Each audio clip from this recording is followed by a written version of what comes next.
എല്ലാവർക്കും നമസ്കാരം. ഇന്നലെ PWD റെസ്റ്റ് ഹൗസിൽ ദേശീയപാത അധികൃതരും പോലീസും ജനപ്രതിനിധികളും തമ്മിൽ നടത്തിയ ചർച്ച, ആ ചർച്ചയ്ക്കൊടുവിൽ എടുത്ത തീരുമാനം നമ്മളെല്ലാവരും കേട്ടതാണ്. ഇന്നലെ രാത്രിയോടുകൂടി തന്നെ ടാറിങ് നടത്തി അതിനുശേഷം മാത്രമേ ഉദ്യോഗസ്ഥൻ പാലക്കാട്ടേക്ക് പോവുള്ളൂ. ഉദ്യോഗസ്ഥൻ പാലക്കാട്ടേക്ക് പോയിട്ടുണ്ട്.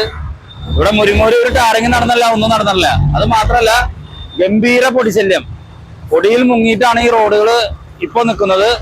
ഇവിടെ ഒരു പണികളും നടന്നിട്ടില്ല, ഒരു കാര്യം നടന്നിട്ടില്ല. അപ്പൊ ഒരിക്കൽ കൂടി ഏറ്റവും വിശ്വാസമുള്ള, ഉറപ്പ് നൽകുന്ന, ഏറ്റവും മികച്ച വിശ്വസ്തതയുടെ പര്യായമായ സ്ഥാപനമാണ് ദേശീയപാത അധികൃതർ. ഇന്നലെ സുമേഷേട്ടന്റെ ഇടപെടലൊക്കെ സൂപ്പറായി, കളറായി. സുമേഷേട്ടൻ ഇന്നലെ സൂപ്പറാക്കി. പക്ഷെ പ്രത്യേകിച്ച് കാര്യം നടന്നിട്ടില്ല. ഇവിടെ ഈ മുരിങ്ങൂര് ഇപ്പോഴും പൊടിയിൽ കുളിച്ച് മുരിങ്ങൂർ ഒരു പണിയും നടന്നില്ല, ഒന്നും നടന്നിട്ടില്ല.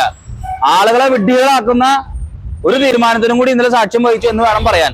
ഒന്നും ഇവിടെ നടന്നിട്ടില്ല, ഒരു പരിപാടി.